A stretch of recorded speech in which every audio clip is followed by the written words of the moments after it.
జై శ్రీమన్నారాయణ. శ్రీమద్ భగవద్గీత 2వ అధ్యాయం 2వ శ్లోకం. శ్రీ భగవానువాచ కుతస్త్వా కష్మలమిదం విషమే సముపస్థితం అనర్యాజుష్టమస్వర్గమా కీర్తికమర్జున క్లైబ్యం మా స్మగమః పార్థ నైతత్వాయుపపద్యతే శూద్రం హృదయ దౌర్బల్యం త్వక్తోతిష్ట పరంతప.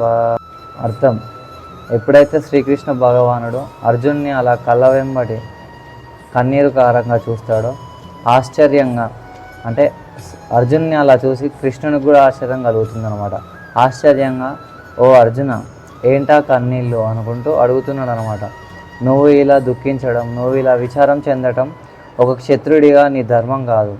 నువ్వు యుద్ధానికి నిరాకరిస్తే, ఒకవేళ ఒక క్షత్రియుడిగా నువ్వు ఈ యుద్ధం చేయడానికి నిరాకరిస్తే నువ్వు క్షత్రియుడిగా ఉండడానికి కూడా సరికాదు, నువ్వు క్షత్రియుడు అని చెప్పుకోవడానికి కూడా సరికాదు అనేసి అర్జునుని తన యొక్క మనసులో ఉన్న అభియోగాలన్నిటిని పక్కన పెట్టి లేచి యుద్ధం చేయమని శ్రీకృష్ణుడు అర్జునుడితో చెప్తున్నాడు అన్నమాట.